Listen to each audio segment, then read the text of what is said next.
listening to the Thornapple Valley Church podcast. Thank you for joining us. Our hope is for you to be encouraged and to connect with God during this message. If you'd like to know more about Thornapple Valley Church, visit tvcweb.com. Well, I want to say hey to everybody joining us online. We're glad you're with us. I'm thinking about our other campuses in Delton and Middleville, and I just got to say it's good to be back. This is my second week back now. It's really good to be back. And I was a little nervous, actually, because we had such great speakers while I was on study break. And I thought, I'm going to come back and suck, and they're going to want me to go. They're going to be like, we need to get somebody, you're old, and whatever. And so it was a little nerve-wracking, but it is so good. It's so good to be back. I love being a part of TVC. I want to start today by just asking you a question. I just want you to process. If I were to ask you, what would you describe as the traits of an outstanding person, a person of great character? What kind of descriptors would you use? What kind of traits would you ascribe to someone that you would say, this is a top-of-the-line kind of person. This is really top-notch. In fact, what I'll do, let me just give you a short list, all right? This is certainly not exhaustive, but this is just a little list of some traits that you might see in somebody of quality. They're friendly, or they're funny, they're hardworking, they're humble, they're kind, they're relaxed, they're smart. Of these, and I know, again, this is not exhaustive. There's all kinds of other things you could attribute to people, but of this list of just 7 items, what would you say are the top 2? What do you think are the top 2 out of friendly, funny, hardworking, humble, kind, relaxed, and smart? And if you're comfortable with it and you know the person next to you, just turn to them and tell them what you think are the top 2. What do you think you would see in the smart, great, not just smart, but whatever they are, that person, that top-notch person, what would you see?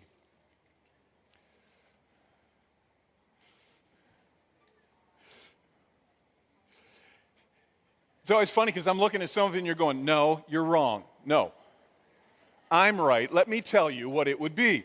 And I always love, and it's almost always between a husband and a wife, sadly, but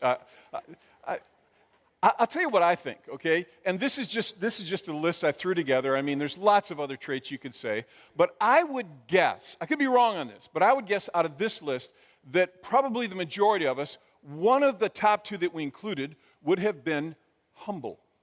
Humble. And there's a reason for that.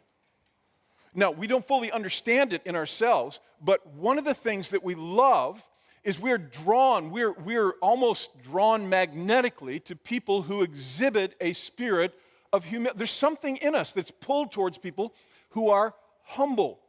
Not, like they say, I'm nothing, but they're just natural. They just seem to express humility in their lives. There's this guy, I met him not this year at the Detroit mission trip, but last year. He's been in our church, but I really didn't know him. And so I spent a couple days working closely with him because I was in the group with him. And I was just so impressed with this guy. He was a hard worker and all of that and smart and everything, but I was just so impressed with his spirit. And then for the last year, I've watched him serve here at the Hastings campus, and he does it in this quiet, affirming, encouraging way. Is never a big deal about himself. And I tell you, people like that, I love working with humble people. Anybody feel that way? I mean, there's something, it's like magnetic almost. I'm just drawn to them. And I think that we're all like that. I think you're like that as well as me. You are drawn to, there's something about a humble person that pulls you in. You see it, you observe it, you know it's the right thing. So Jesus gives kind of an illustrative story at one point. And I just think it's interesting how he does this. He talks about 2 guys who are going to church or up to the temple to pray. Take a look at this. And so it says, 2 men, this is found in Luke chapter 18. It says, 2 men went up to the temple to pray. One was a Pharisee, so he was like the modern-day Pharisee would be me, all right? I'm a preacher, a person who's part of the religious network, if you will. And the other, a tax collector. Now, some of you would think, well, that must be like an IRS person. No, that's like an IRS person who's also a thief, all right?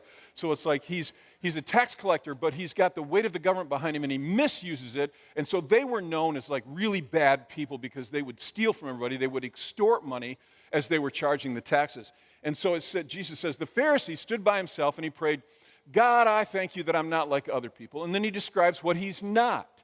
He's not a robber, evildoer, or adulterer. He says, or even like this tax collector. Implication, I don't steal from people. Then he goes on and says what he does do. He says, I fast twice a week and give 1/10 of all I get.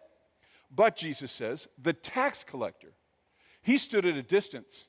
He wouldn't even look up to heaven, but he beat his breast and he said, God, have mercy on me, a sinner. Now, Jesus finishes telling this vignette, and then he gives his conclusion. He says, I tell you that this man, he's talking about the tax collector, the sinner, he said, this man, rather than the other, went home justified before God.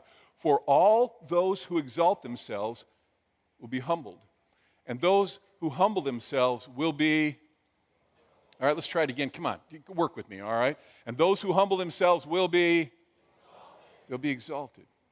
This is fascinating when you think about this, because the only thing we know about these two guys is the information that Jesus gives us in the story, and that's what each of them reveal about themselves. We don't know what they actually do or don't do, except what they reveal. But you think about it. The Pharisee, the religious leader, he talks about the things he's not. He's not an evildoer. He's not a thief. He's not an adulterer. He's not all these bad things. What he does do, he's disciplined. He's a giver, a disciplined giver. He's disciplined in his behavior and how he eats. All these are things that you and I would aspire to. This looks like the ideal person in your community, the person you'd like. The other guy, the only thing he reveals about himself is he says, God, forgive me can anybody tell me? A sinner. So he's just real honest about what he is. Now, when you got to the end of Jesus telling that little story, you didn't have to have his conclusion to know who the good guy was and who the bad guy was. Come on, is that true? You already in your head had formulated that. Not based on the stuff they did, because if you look purely on the stuff they weren't and were doing, you would say the better guy was the religious Pharisee. But if you look at the spirit of the person, the lack of humility in the Pharisee, you immediately brought them down and actually put them below the tax collector. This is the power of humility in a person's life. It is actually a massive thing. It's really big. And the thing is that on the inside of all of us, we are attracted to people of a humble spirit. Because we know intuitively, I just wrote it out this way, we intuitively know that humility is critical to being a whole person. You know that, I know that, we know that. We look at other people who are humble and we're just like, I want to be around that guy. I want to be around that gal because they're so humble. And yet, and I can't speak to anybody else, but here's what I see in me. I love humility. I love watching it in other people. I think it's a great thing. A person should have it. But secretly, inside, I desire to exalt myself. Now, don't look at me like a sinner, because I think you're just like me, all right? I think if you were honest, you would own up to the fact that on the outside, we say we love humility and we're drawn to it in other people, but secretly inside, we like being promoted. We like it when people praise us. Come on, is that true? Okay, this side said yes, this side's going no. We like being praised. Come on, is there some truth in that? We like being promoted. We like being exalted. We like it when people go, you are a good person. Thank you, you're wonderful. We love that stuff. Now, we know humility is good for us, but we love being exalted. There's this thing on the inside. We like being lifted up. You know what I love? I love when people come to me and say, I just so love your spirit of humility, Jeff. And on the inside, I'm thinking, you should, because I am totally humble. I mean, I'm being silly, but I think we should be aware of this fact, because this is an interesting thing. It's like we know humility is right. We know that the person who walks with humility in life, they're more fully formed than people who are not, than people who walk with arrogance and people who have a lack of humility. And yet it's like there's this war inside of us. Impulsively, we want to be exalted, even though we know humility is right. And this is something that Jesus talked about a lot. This countercultural idea of humility really is the right thing. Ann and I have been together doing what our church suggested. One of the things our church gave as an option over this season that we've been in this series called Red Letter Days, where we're reading the words of Jesus and talking about them. We did together the YouVersion Bible study plan, where you read through the Gospels in the summer, which is just like a chapter of the Gospels a day. So I've been doing that all summer. I'm astounded by how often Jesus talked about humility. Over and over again, he talked about, being the last and being the servant of people and not putting yourself forward. And this is an interesting thing, because as it was in his day, so it is now. It turns the cultural apple cart upside down. Let's just be honest.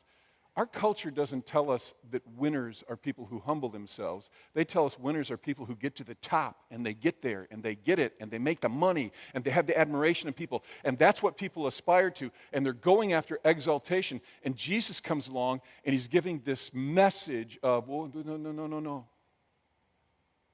No, actually, it's the opposite, guys. You humble yourselves. Let's take a look, just a short list of some of the things that Jesus said. Here's one, Mark chapter 9, verse 35. He says, anyone who wants to be first must be the very last. You want to come in first place? You want to be a winner? He says, you need to learn how to be last and the servant of all. This is astounding. Now, he uses these kinds of words so often. Here's another place. Jesus uses these words not only instructionally, but he also gives his life as an example. He said, whoever wants to become great among you must be your what? Say it out loud. Your servant. And whoever wants to be first must be this gets tougher, your slave. But then he uses himself, refers to himself illustratively. He says, just as the Son of Man, he's talking about himself, did not come to be served, but to, say it with me, to serve. And to give his life as a ransom for many. Jesus is turning this whole thing upside down over and over. Here's another one. Matthew chapter 16, verse 24. He says, whoever wants to be my disciple must deny themselves, take up their cross, which is a universal symbol of sacrifice and giving up of yourself, and follow me. And then we come to the words I want to focus on this weekend. These are found in Matthew chapter 23, verse 12. Jesus says, for those who exalt themselves will be humbled, and those who humble themselves, they'll be exalted. Those who humble themselves. Jesus teaches this counterculture. Now, obviously, you understand why he's teaching this thing, because I've already laid it out. You and I, as fallen people, we have this impulsiveness in us. I want to be exalted. I want to be seen as somebody. I mean, we all have this on the inside of us. And yet, intuitively, we know that humility is appropriate for us. It is the way we should go, how we should live. But Jesus knows there's this contradiction in us, this conflict, this war on the inside. So he talks about it, and he talks about it a lot, because this is what we want. We want to be admired, and we find ourselves it's not like we wake up in the morning and go, okay, how will I get exalted today? How will I get people to exalt me and think I'm wonderful today? You don't map it out on your to-do list. It's just there. It just happens. We instinctively fight for our privileges. I mean, come on, you know what I'm talking about. It's like we want to put ourselves first. If you're in line somewhere and you've been waiting a little while and somebody comes and cuts in front of you, is your first thought, bless your heart, you need to be in front of me? Is that your first thought? No, your first thought is, you're going to die because I'm going to kill you. I mean, your first thought is like, who do you think you are? What do you... No, we instinctively, it's like there's something in us. We want to put ourselves first. It's on the inside of us. And I'm not saying that we're trying to crush other people around us, but it's interesting because we celebrate the victory of other people. We do. Somebody wins, it's like, yay, you won, you did good at that. Unless it appears to diminish our victory a little bit, and then we don't celebrate so much. And then we're not sure we even want them to win. If they're in a different race than us and they win, it's like, yeah, you go. But if they're in the same race as us and they win, we're like, I hate you. You know, we have this completely different. It's amazing how that is. And we don't try to come up with this. It's just this impulsive thing on the inside of us. We want to be first. We want to be in charge. You know, I've said this jokingly for years, but I think there's a lot of truth in it. I think in some ways, we're humans, but we're similar to dogs. I'm serious. We go around with each other and we're kind of sniffing, rear ends and trying to figure out who smells the best so we know who's the big dog, where we're at in the hierarchy. Because maybe I'm not going to be top dog, but I want to be up there, higher up in the dogs. I don't want to be the dog at the end of the lane. I want to be the one in the, near the top. We're all doing this. We're kind of sniffing and setting. You get in a conversation. Come on. You tell me this doesn't happen. You're in a conversation sometimes. Somebody tells a story. And then you realize you have a story that's just one up from that. And you just feel compelled to tell it. Now, you'll tell it humbly, but you'll tell your story. You'll drop a name. You go, yeah, I know, I was talking to, and you find yourself doing, and sometimes you're even ashamed that you did it. So on study break, one of the things I do, I take a study break every year. One of the things I do is I'll visit lots of other churches. I visited a church in Lansing this year, and it was a wonderful experience. It really was. Small, that service was pretty small, like maybe 50 people, something like that. It wasn't big, but it was cool. I was just blessed to be there. I truly enjoyed it. And at the end of the service, the message, it was the lead pastor, and the message he gave I thought was really good. And so I saw him at the back, and I often just slip in and out. I don't talk that much usually, but I just went up to him. I wanted to say, good job. And so I just went up and I said, hey, I just want to tell you, it was a really good talk, really, really touched me, and I just want to say thank you. Well, he obviously knew I was visiting. I mean, that is a smaller group, and so he said, well, how did you find out about us? And so I said, well, on the internet, and I thought, I might as well just tell him. I said, actually, I'm a pastor. And he goes, really, you're a pastor? And then he says, where are you from? And I said, well, I pastor in Hastings. Now, this is going to sound horrible, okay? And it did not happen. But in that moment, I could swear I saw a look in his eyes that went, because I said, you probably don't know where Hastings is. Oh, I know where Hastings is. And I thought I saw a look in his eyes that said, oh, the country boys coming to the city to see how it's done. And something in me was like, wah. And so I found myself, I just went, well, actually, we have other campuses in other cities in the area. And then I'm like, why did you do that? What is wrong with you? Why did you have to show off like that and tell him you have other campuses and other? What is wrong? And I'm like, I don't know. It just seemed like his smelled a little better than mine, and I just had to. And so I said goodbye, went outside, peed on a bush, and left.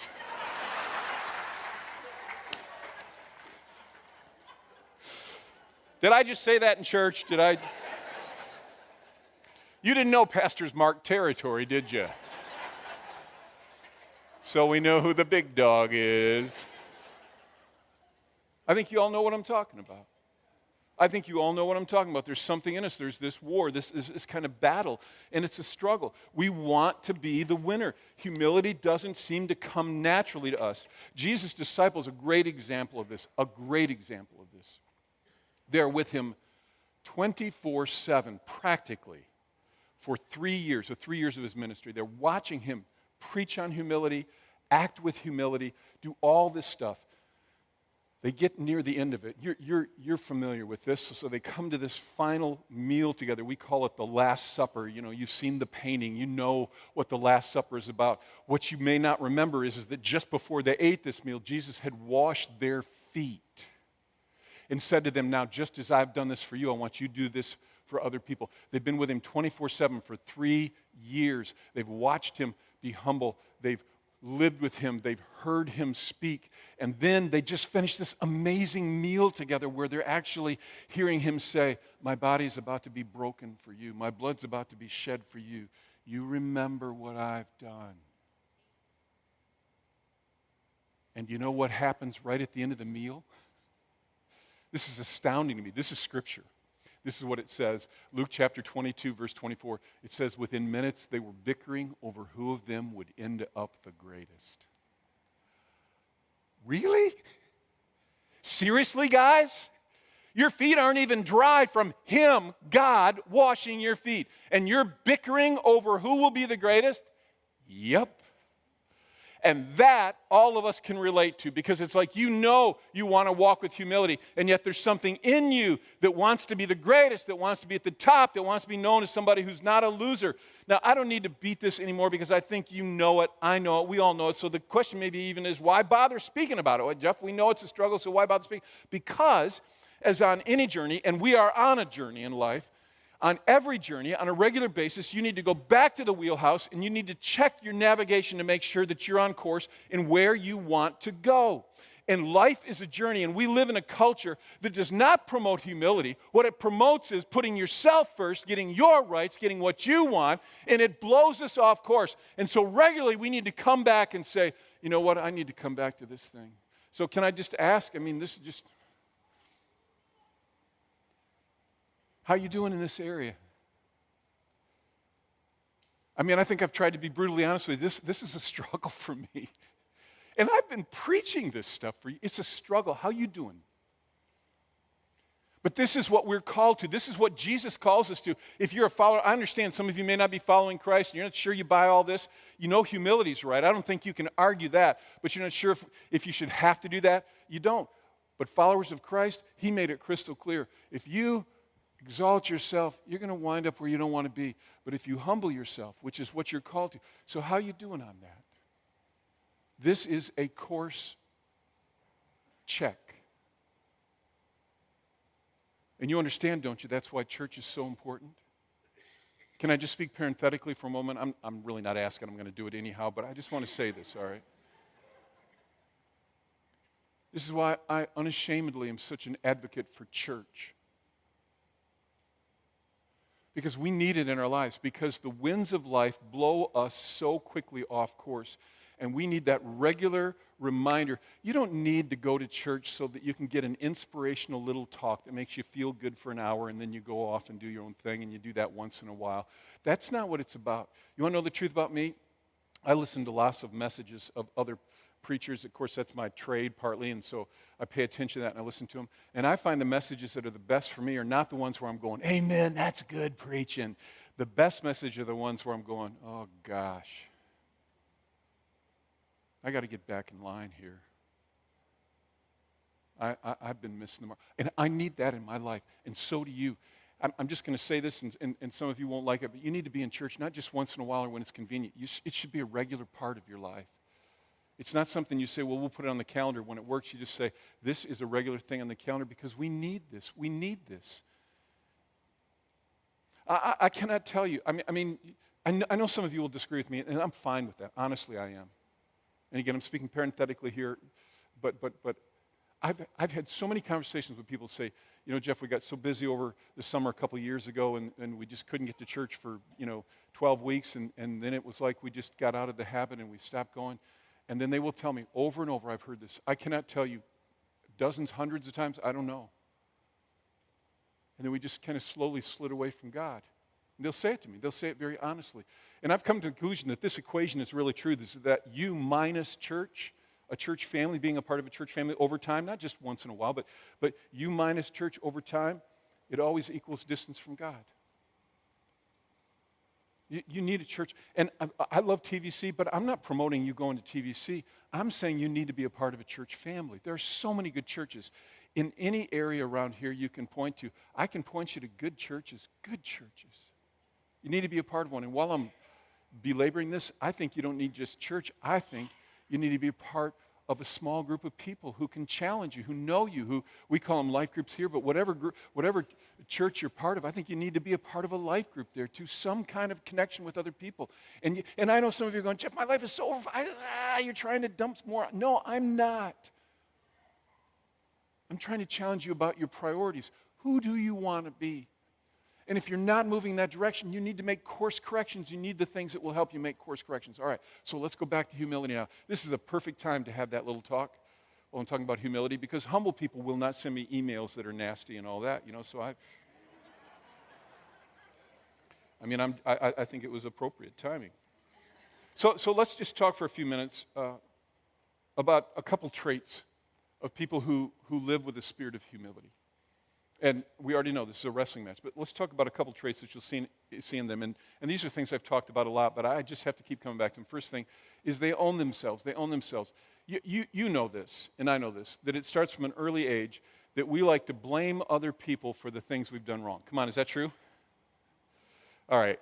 Is that true? It starts at an early age, and we want to compare. And it's like, Mommy, what about Billy? He did this thing. Why didn't you, or why are you letting him do that? We want it to be fair. Well, we don't really mean we want it to be fair. We just want ourselves put up a little higher. And so we do this. We blame, we point, we criticize, we critique, we do all this stuff, and a lot of it's basically by way of just comparison. We compare ourselves so that we can justify our behavior, or we can rank ourselves. But the Bible's very clear about what happens when we're looking at other people and not at ourselves, when we're comparing ourselves to other people. This is what it says in Scripture, 2 Corinthians 10:12. It says, when they measure themselves by themselves and compare themselves with themselves, they are not, say it out loud, they're not wise. You could say it this way, they're fools. They're fools. Your job, when you walk with humility, your job is to take care of you.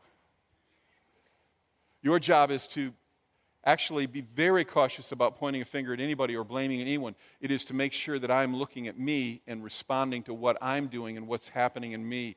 My parents may have been terrible. My coworker, my boss, my whoever, they may be people that aren't great people, but I have to own me.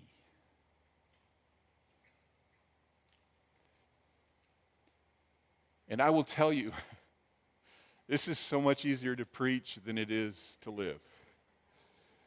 I mean, I struggle with this because I look at you all and you're so imperfect. I see all your imperfections. They're glaring. Come on, you know what I'm talking about. It's so much easier to look at you than it is to look at me.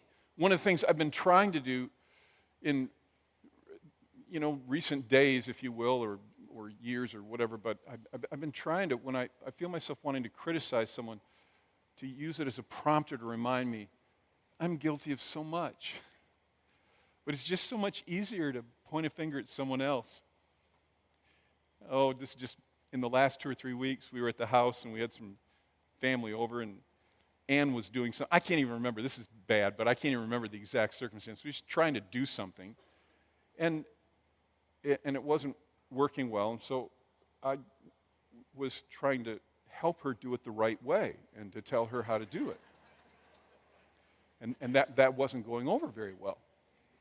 And I remember she was doing this thing, and she just turned around and looked at me and said, "You take care of you, and I'll take care of me." And she was right. I mean, that's actually what God tells us to do. You take care of you, and let others take care of that. Your job is not to focus on them. Your job is to focus on you. Of course, the only irony was it was like within the week that I was working on something, and it wasn't going like I wanted it, and she started telling me how to do it. And I looked back at her, and I had a flashback to when she said, "You take care of you, and I'll take care of me." But do you think I was obnoxious enough to say that back to her? I sure was. It's much easier to preach this stuff than it is to live it. But truly humble people, they're aware. They have to own themselves. And I think this is one of the hardest things we struggle with because we want to point the finger. We want to blame other people. We love to criticize politicians that we disagree with. We love to criticize people that we work with. We criticize, we look, and we point. And can I just say it lovingly? We're wrong when we do that. It's not our job. You take care of you.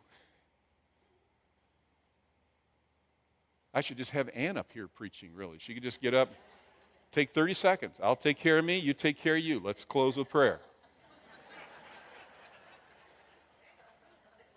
Some good preaching right there. I wish sometimes I had the curse that was placed on. Do you remember the movie Jim Carrey was the star in Liar, Liar? Y'all remember that one? It's been a long time now, but in that movie, which is kind of funny, he has whatever it is, like a curse or something. I don't know what it is, but he has this thing where he can't lie, and he's portrayed as a lawyer, and of course, lawyers have that kind of rep of being people who can bend the truth a lot or break it or whatever. And so it's funny because he'll start to say a lie, and it will just be like, and then it's just some great scenes in there where the lie turns to the truth, and you see the pain as he's telling the truth. He doesn't want to, but he has to. And sometimes I wish we had that. I wish I had that in my own life, where when I'm looking at somebody else and I'm thinking, who do you think you are? It would be like, who do I think I am? I think we need that in our lives. I think it would be really good for us because it's so easy for us to be looking at all the other people around us and pointing to them, and God's saying, whoa, whoa, whoa, whoa, whoa, whoa, whoa. Here's humility. You take care of you, and they'll take care of them. You own yourself. You know what Scripture says? This is so powerful. Romans chapter 2, verse 1 says, "You therefore have no excuse, you who pass judgment on someone else," which we so easily do. "For at whatever point you judge another, you are condemning" what? yourself. Because you who pass judgment, you do the same things. You do the same things. In other words, you have faults, you have things in your life. This is something that is so destructive. Number one, humble people own themselves. Let me give you one other thought on this. And this is a real simple thing. They own themselves. And then secondly, they humble themselves. Now, I've talked about both these before, and this one I've talked about a lot, but I have to come back to it because this is a reminder we need. This is the problem. The reason I even bring this point up is that so many people believe that the way you get humble is you have humbling circumstances happen to you that humble you. People say, well, I went through this thing and it was so humbling. You know, I had criticized others and then I got busted doing the same thing and it was so humbling. And now, don't get mad at me, but I'm going to tell you that's really not true. It's really not true. The circumstances that were difficult for you, that you described, and I'm guilty of doing this. Sometimes I'll say it was such a humbling thing, you know. But the circumstances that we describe as humbling are not humbling. They are an opportunity for you to humble yourself. It's very important that you understand there's a difference between them humbling you and you humbling yourself. And you know this is true. Two people can go through very similar circumstances. One comes out with a very humble spirit, and the other one comes out completely different. David, who was a king, he's a character in the Bible, in the Old Testament part of the Bible, and the first part of the Bible, and he wrote a lot of the Psalms and everything. Well, when he was confronted about some infidelity in his life and about being responsible for seeing to it that a soldier was in such a place that he would get killed, when he got confronted by a prophet over this, what happened to him in those, quote, humbling circumstances is that he broke and he humbled himself before God and before the people that he led. And he said, I have sinned before God. I have sinned against God. I have done these things. He acknowledged it. He humbled himself. And it was a beautiful thing to observe. Fast forward to the time of Jesus. And the religious leaders, those Pharisees that Jesus described, that he had so many confrontations with, who lived such enormous hypocrisy in their life, and they knew it. When they were confronted by the prophet, if you will, Jesus, the Rabbi Jesus, in those humbling circumstances, they did not get humble. They did not humble themselves. In fact, they doubled down and got more prideful and planned how they could kill Jesus. Two people can go through the same thing. Does not mean it will humble you. Circumstances don't humble you. You humble you. And that's why we have to be reminded. It's because it's hard. Because it's difficult. You have to humble yourself. This is what Scripture teaches. It says, humble yourselves before the Lord, and He will lift you up. Humble what? Yourself. You got to do it. You have to choose. Humility, you have to choose me. And hear me, you don't arrive on this one. You're not going to walk away today going, well, I heard the preacher talk about humbling yourself, so I've humbled myself. And it's done. You will fight this until you take your last breath. It's just because of this fallen nature that we battle. This is a thing we will always fight, and we have to keep being drawn back to this. And the truth is that often, not always, but often, if you get what you want to be successful in, it makes it even harder. In fact, I say it this way, your inward spiritual growth often runs inversely to your external success. So things in your life externally can be going up and to the right. But because of the insidious nature of pride and a lack of humility, when you start to win, actually while things are going up and to the right in your outward life, in your inward life, spiritually, things are going down in the opposite direction. Because pride is this insidious thing that slips in and you don't always even see it, and then it pops out, and if you're not paying attention, you don't even recognize it. So I know it seems overwhelming, and some of you are going, okay, I'm supposed to humble myself, but you tell me it's so hard. How can I even do it? Well, it's something you have to keep coming back and keep checking and keep working on, but I will tell you this. Jesus actually gives us a real simple, kind of like instructive way on how to do this. And let's just read this. This is found in Matthew chapter 6, verses 1 through 4. But Jesus, I'm reading from the Message paraphrase, by the way. Jesus says, be especially careful when you're trying to be good In other words, when you're doing some good thing for somebody, so that you don't make a what? Performance out of it. I mean, it might be good theater, Jesus says, but the God who made you, he won't be applauding. When you do something for someone else, don't call attention to yourself. You've seen them in action, I'm sure, Jesus says. Play actors, I call them, treating prayer meeting and street corner alike as a stage, acting compassionate as long as someone's watching, playing to the crowds. They get applause, true, but that's all they get. When you help someone, don't think about how it looks. Just do it quietly and unobtrusively. This is the way your God, who conceived you in love, working behind the scenes, helps you out. This is so, so powerful. Jesus says, here's how you humble yourself. You set your life up so that as you're serving other people, and you should be, you're not doing it for praise. You're not doing it to be seen. You don't go after that. You just do it quietly and unobtrusively. Other translations, you'll read, Jesus says, don't let your left hand know what your right hand's doing. But I like the Message paraphrase because I think what it communicates, Jesus wasn't making it a law like anytime you do something good, no one can ever know. What he was saying is that when you give of yourself, this is how you humble yourself. You serve others. And you do it with an acknowledgement that I'm not looking for praise, I'm not after a thank you, and I don't expect it, and I won't be offended if it doesn't come. Some of you, that was the price of admission for you right there. Because you do something nice, and then when they don't say thank you or they don't act appreciative, you're like, you know what, I don't mind doing nice stuff for people, but if they don't appreciate it, I don't think they deserve it. Okay? That's not humbling yourself. Humbling yourself is just saying, I'm doing this, and I'm not looking for anything from anybody.